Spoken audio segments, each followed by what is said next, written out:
Real estate is one of the simplest ways to build long-term wealth, and one of the easiest ways to get wrecked if you don't know what you're doing. So this show, it exists for one main reason: clarity. Me and Keith, we're talking deals, markets, financing, flips, all of it, but always through the lens of what's working, what isn't working, and why. I'm your host, Dayton Lindsey, and I promise you that this podcast is going to help you save time, money, and you from painful lessons. So, let's get into this.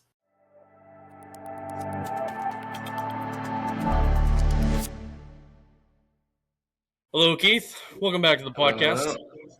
Thanks, man. Oh God, I can really hear myself on the other end there. Oh, no kidding. God.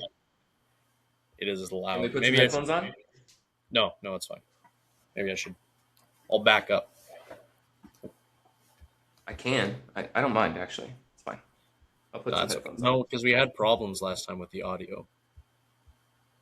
No. I won't change it in the streaming. I'll just change it. Here, now go ahead and talk. Talk. Yeah, perfect. Now you're coming through my ears. Oh, okay, perfect. I just look like an old-fashioned dude. Yep. Got my corded. You're on the air. My corded headphones. That's right. Dude, we actually have that little layout. Oh, maybe it's only when I go live. Yeah, it's only when I go live. It's fine. Oh, okay. Perfect.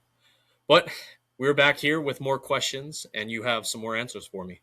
Yes. So, hopefully. Let's begin. One. I want you to take me inside a seller call where everything went wrong for you. Like the seller was emotional, the price was impossible, the family was interfering, and I want to see if you were able to turn it around or if you had advice for people to turn around a situation like that. I have had so many bad phone calls, actually. So many. Hundreds. Easily hundreds. And some of the times it's because, honestly, I don't consider somebody being super emotional. That's actually not a bad thing to me. When they're really emotional, that's a good thing.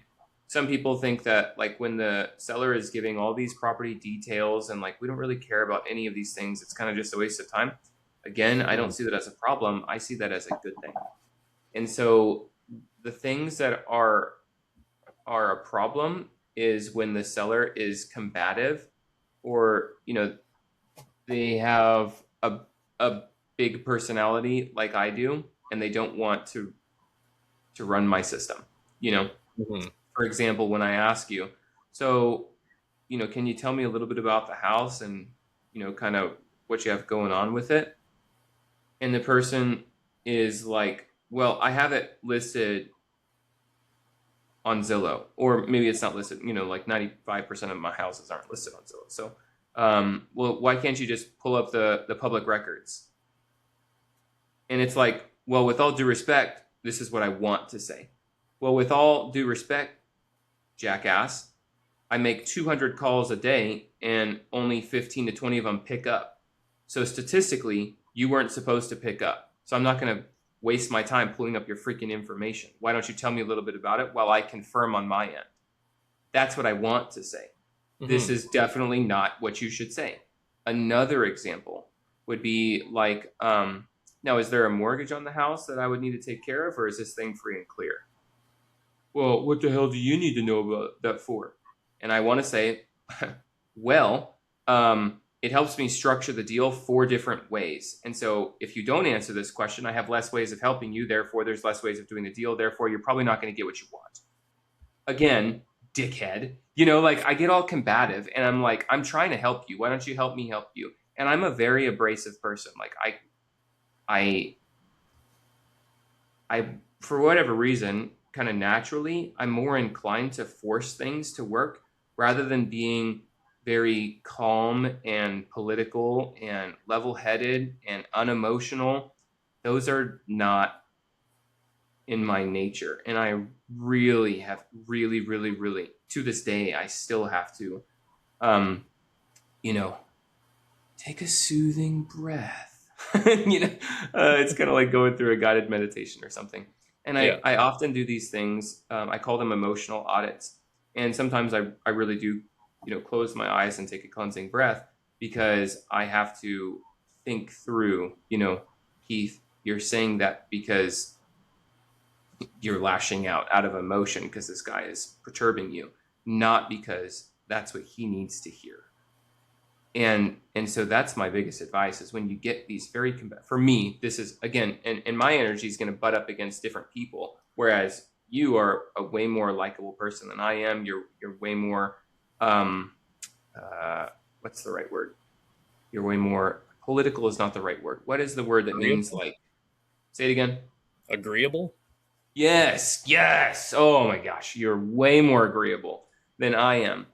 And so, that being said, just because you're not going to butt up with the same people I am doesn't mean you're not going to butt up against people. You are going to butt up with your own personality nemesis, if you want to call it that. So everybody is going to handle a different type of personality. But regardless of who you are and who you're talking to, the right thing is to shut your mouth, not lash out, never let your emotions get the best of you, and stop caring so much about you and start caring more about them. That is 100% of the time the right thing. And at the end of the day, I'm a very, whatever the opposite of superficial is, like I can't carry a superficial conversation. When somebody starts talking about the weather or, their travel, I hate it. I cannot, I just like immediately, I blank out for the duration of time that you're telling me about that. And then I immediately try to redirect the call to something that's more purposeful. So I actually enjoy confrontation, healthy confrontation. I don't like it when people are yelling and screaming and being disrespectful or unloving to each other. But the kind of confrontation that I'm talking about is calling out what I'm seeing. And so, for example, if somebody were to say, why do you need to know about my mortgage? So the thing that I process in my brain is, the first thing is like, Keith, take a moment before you respond. And then I have to remind myself, there's a reason why he is saying that. What is the reason? What is the root? What does he need? What does he require? So what is the reason? What is the root? What does he require? The reason why he's saying this is because he doesn't want to get scammed. The root behind this is 3 years ago, he lost a whole bunch of money in whatever. What does he require? He requires some safety.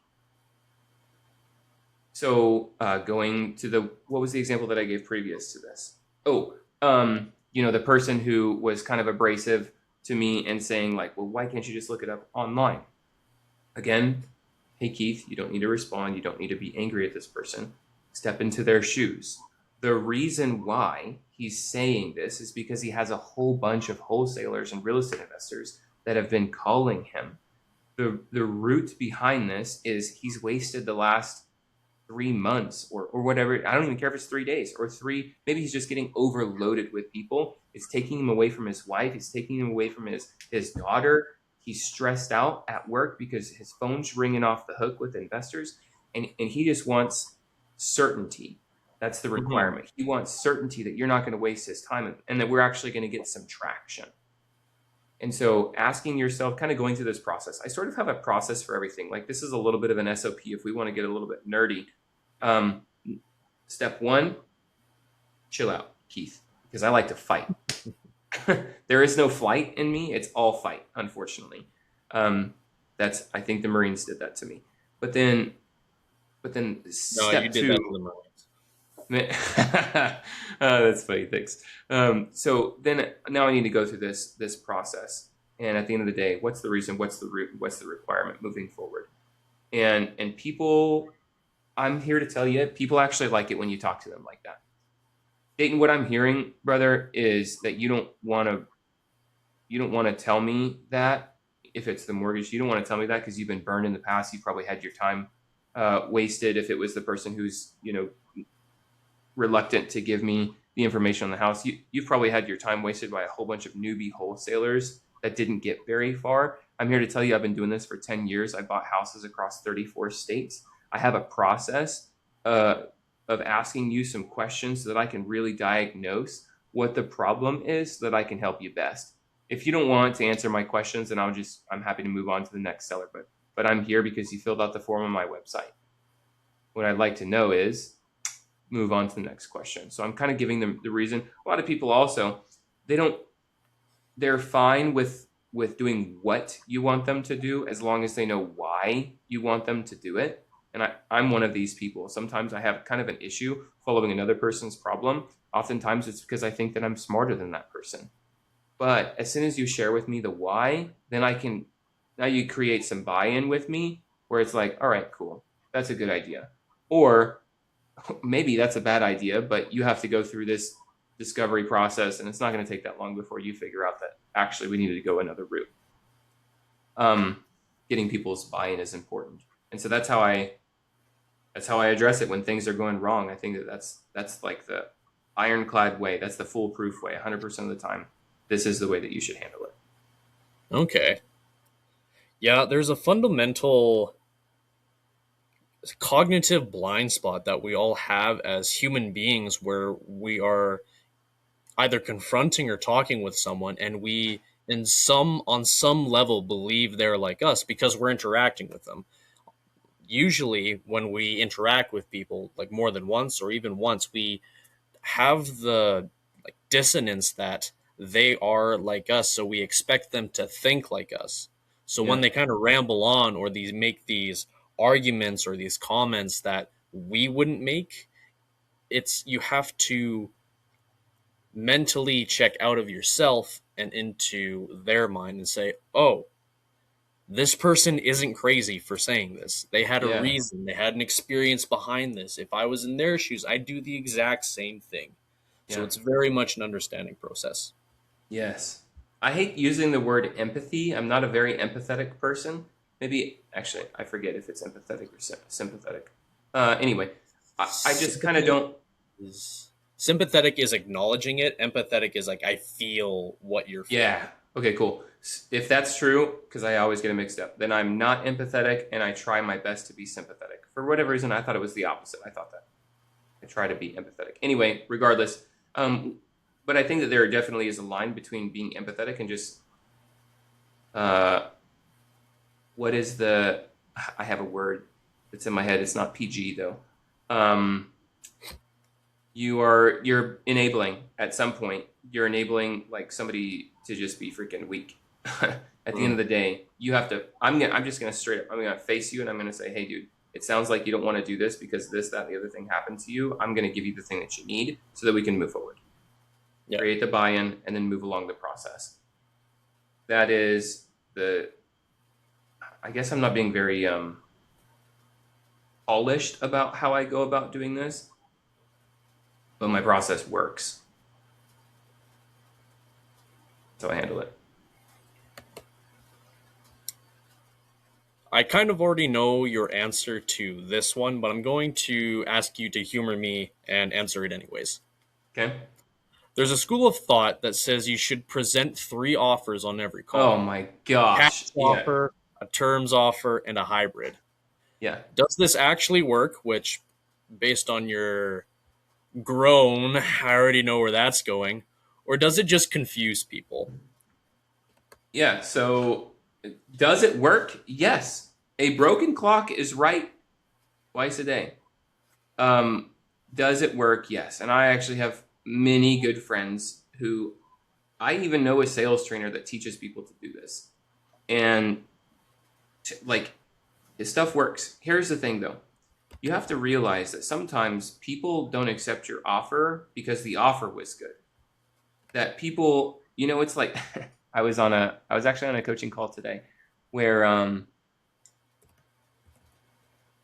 the gentleman who was leading the call, the coach, if you will, he was giving somebody a hard time. He's like, yeah, so Craig has made $80,000 this month despite his face. And it was a joke saying like, this dude is so ugly, he shouldn't get any sales calls, but nonetheless, he's so good at what he does. People, turn a blind eye to how ugly he is. And it was kind of funny, but But sometimes this is true that despite our inability or despite our mistake or despite our broken process, things still happen because other things are making up for it. So there is no one size fits all. There's no right way or wrong way to do nearly anything in life.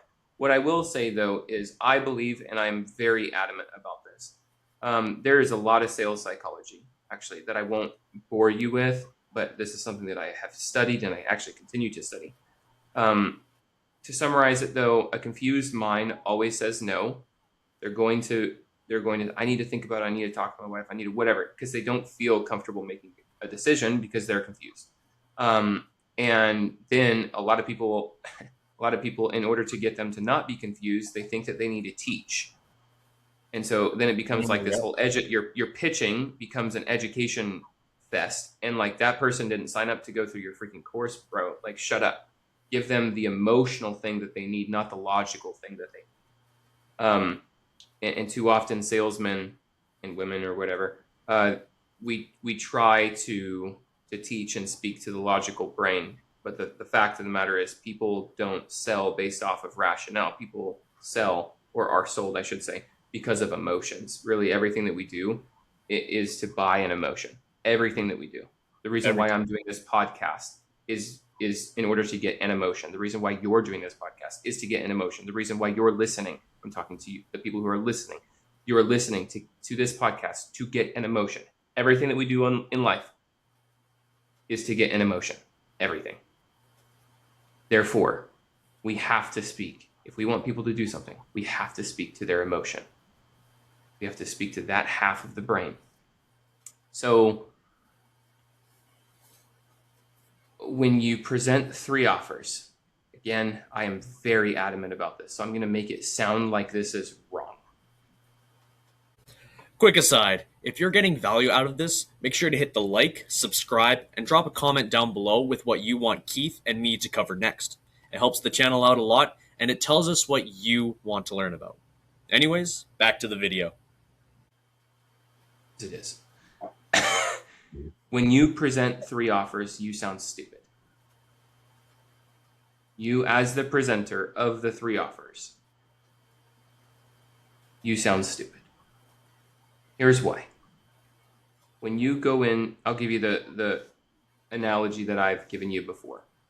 Guy lays, he's riding his motorcycle, and he lays down his bike, and you're a triage nurse in the emergency room. He literally lays his bike. He crashes in front of the hospital. He walks in hobbling. He hobbles into the hospital 10 minutes later. And he tells the triage nurse, I've got this terrible headache. And that triage nurse says, okay, we're going to go ahead and process you. He gets back to the surgeon, and you're explaining these things to the surgeon. And, hey, so I just got in this car accident. My head hurts so bad. And the surgeon says, great, I'll stop you right there. We have two options. Option 1 is we can process an epidural. Immediately you will have no pain. Now, the bad part about this is that you won't be able to move effectively from the waist down. You won't be able to feel anything really from the neck down. There will be no pain, but you're going to be laid up in bed because you can't feel anything. This is the same procedure that women have when they're having a baby, for example. And so you're like, my God, that's a terrible. I don't want to be a freaking vegetable. I can't feel anything at all. Like, this is crazy. I don't want to not feel anything. I have to be. No. You have to be tapped in too. Like, it's a cord. It's constantly pushing the stuff into your spinal column. What? And like something out of the Matrix. That's a terrible option, right? The neural just stabs. And yeah. So terrible option. Everybody knows that this is a terrible option. I would never go with this option. But rest assured, I have another option for you. What we'll do is I'll knock you out, right? We'll give you some local anesthesia. I'll knock you out. What we'll do is we will sever your spinal cord. I'll put you on the operating table. It's a very small incision between this vertebrae and this vertebrae, and I'll sever your spinal cord. Now, pain will be gone. No more pain at all whatsoever. Matter of fact, this is a lifelong thing. You're never going to feel any pain because you won't be able to move either. You will literally, you'll be able to move your jaw. You'll be able to blink. But that's about it. You won't be able to do anything for the rest of your life. Equally, I mean, that's actually not equal. That's an even No, that's worse. That's stupider option. so much So worse. I'm giving you, truth is found in extremes. So I'm giving you an Yeah. extreme example of this doctor sounds like a complete and utter buffoon, and he is presenting terrible options. Everybody who presents 3 options, here's my cash option, here's my creative option, here's my listing option. Okay, you stupid, you freaking retard. Have you asked the seller, why don't you do this? Why don't you do this? Why don't you do this? Where are you? Where are you going? What do you need to get there? What have you already tried? Why haven't you done this? Why hasn't this worked? These are all the right answers that questions that we should ask, because these answers guide us, the facilitator, down to the path. This is unequivocally, without a shadow of a doubt, the not just the best, but the only route that you can take. You can't do this because of you told me this thing, and you can't do this because you said this, and you told me this because you want to do that, and you told me process of elimination, X, X, X, X, I can't do this. And if there is options, here are the 2 options that we can do. But this one is better because of this. Therefore, you present that option. And if they say no to that option, then you go with the other option. But you never present them both at the same time. You can say, Mr. Seller, unequivocally, I've basically put you into an interrogation room for the last 35 minutes. Thank you for answering all of my questions. I know exactly where we need to go from here. So this is what it looks like, Mr. Seller. I buy houses like this all the time. So all these fixes that are needed, whatever it is, you give them the reassurance that they need. You paint the picture of where they're going. You tell them the process of how you're going to get there, and you explain what their next step is right now. I'll say that again because this is how I don't make offers, Dayton. You know that, but nobody listening to this podcast knows this. I do not make offers. That's not true. I was about to say I've never made an offer. My very first deal, 2016, I made an offer. That was the first offer that I made, and that was the last offer I made.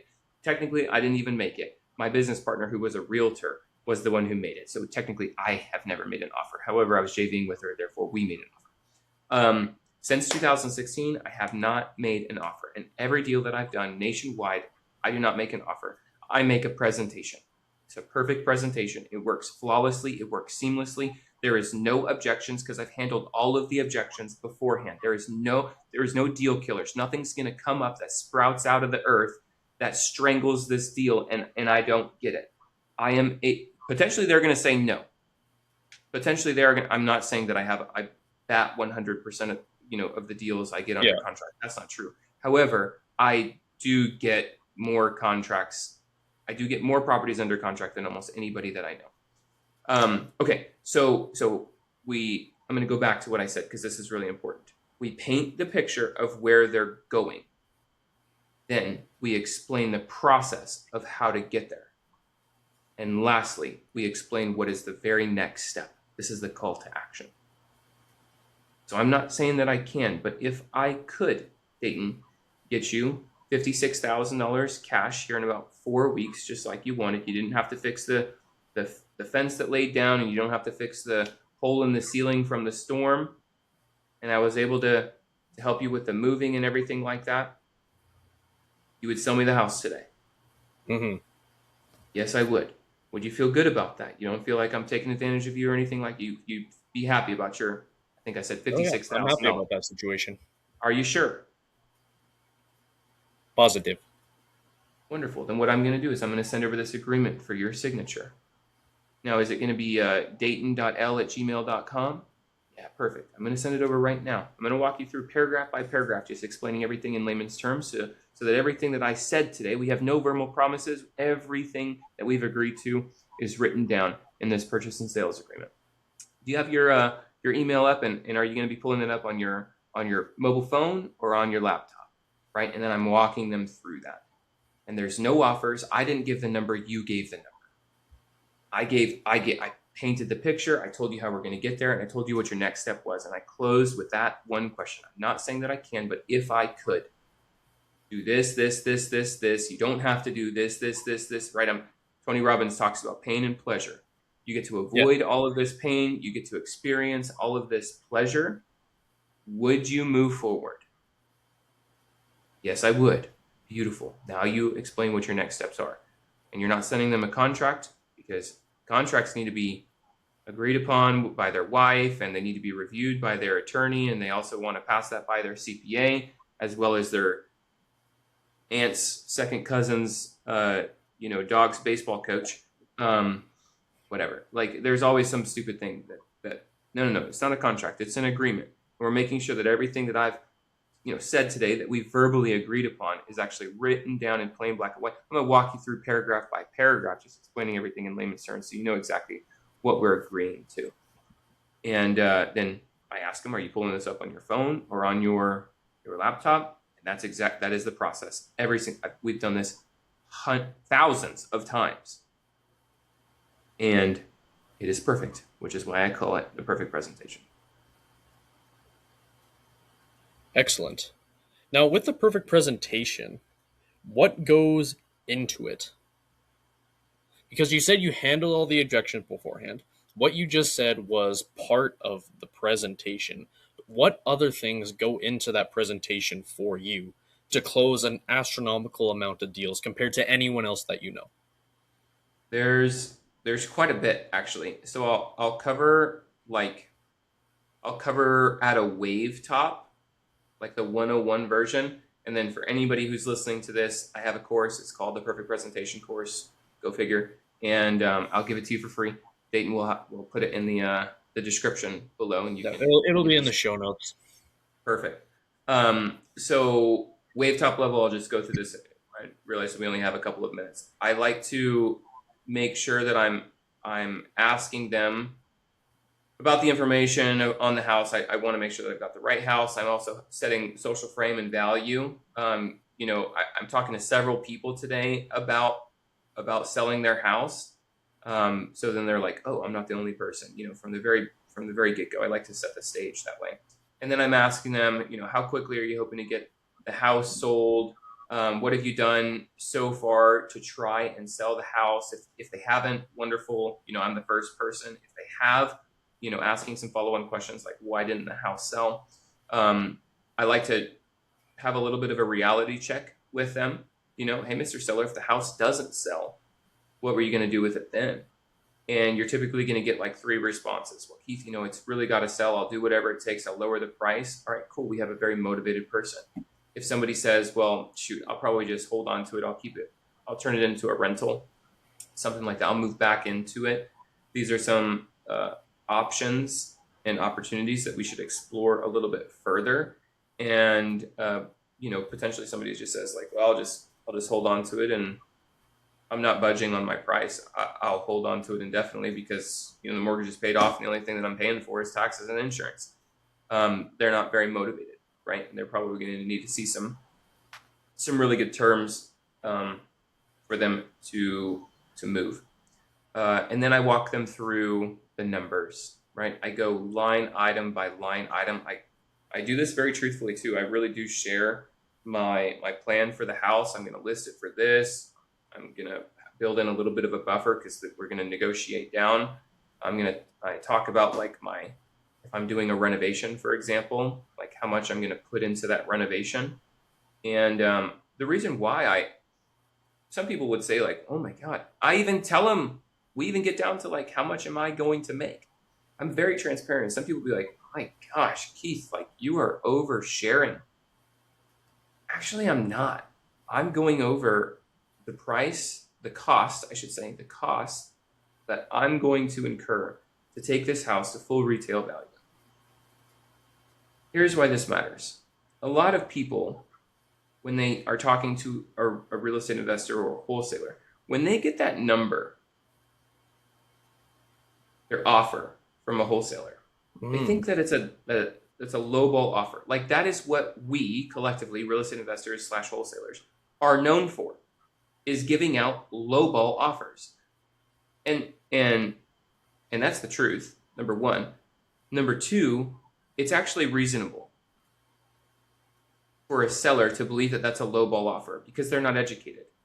They don't know that there's construction costs and repair costs. They don't know that there's mortgage and holding costs. They don't realize that there's 2% of closing costs and 6% is going to go to a realtor, and that the house is going to be negotiated 4 to 8% off the listing price. They don't understand this because they've never done this before. And so when you give them this offer, and then typically, you're not only going to have the profit margin, but if you're wholesaling, you're baking in your wholesale fee as well. So they get this offer and they're like, oh my gosh, like this is crazy. This person's greedy. I don't want to work with you. You just gave me a dirty lowball offer. Well, they only think that because they're going off of their past experience. Mm-hmm. The moment you spend just a couple of minutes, again, I'm not teaching them how to do any of this stuff. I'm just saying, here's this cost, and I'm having them write it down. I go over these numbers in depth with the seller, and it's very important that you do this correct. So I really encourage anybody who's listening to this not to just script this out for yourself, but to actually take the time to go through this course. I probably have, I don't actually know how many hours it is. I'd venture to say that it's somewhere between, let's just call it 10 hours of material plus or minus 3 or 4. And I easily have 40 hours into it, like of me prepping for the course, shooting the course, and then editing the course and putting in all these documents and stuff that you're going to need. So don't wing it, get educated, do it right, because how you should execute all of these facts and figures, how you say these things really, really, really do matter. And at the end of the day, I'm wanting them to tell me, well, how much do you feel is fair for me to make, do all this work, to take on this risk? And then they'll tell me my number, and then I flip it back on them. So that leaves you with X dollar amount. And that's really the secret. I won't go any further than that, but that's really the secret of how I extract a number from the sellers and how I do deals without ever giving an offer. I do not give a price. I have them give me the price, and it's binary. It's very easy. Yes or no. If that price works for me, then we do the deal. If that price doesn't work for me, then we don't do the deal. And I don't just give up. I don't just lay down. I ask them, is that the best that you could do? Is that the lowest that you could go? Could you see yourself doing any better than that? Right? I have no issues asking these sorts of things and entering into a negotiation. But at the end of the day, it's my money. I don't have to do the deal. If I can get a better return, if I can get, a higher cash on cash return buying that dude's house, I'm probably going to do it. Like, would you fault me? If I'm going to make a higher return on my investment buying that dude's house, no, nobody's going to fault me. I'm an investor. This is how I make my money. This is literally how my wife and children eat.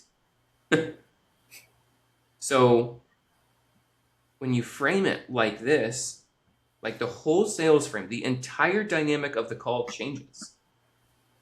Because now I'm not the one presenting the offer to you.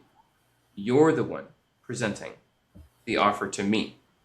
When you're presenting the offer to me, well, Keith, I could see myself taking, what was the number that I said? $56,000. Yeah. What if they went from $56,000 and I was like, no, can you do any better? And they're like, the lowest that I could go is probably $40,000. Okay, at $40,000, then I have to pay off the mortgage and have these costs. I'm doing the math. We have a freaking calculator built into our CRM, but for the sake of this podcast, we're kind of doing the math in our head and we're saying, yeah, that would probably work. Or you're like, no, man, it's still not deep enough. When you're the one giving me the number, who has the power to say yes or no? I do. I have the power. The control is in my hands. Mm-hmm.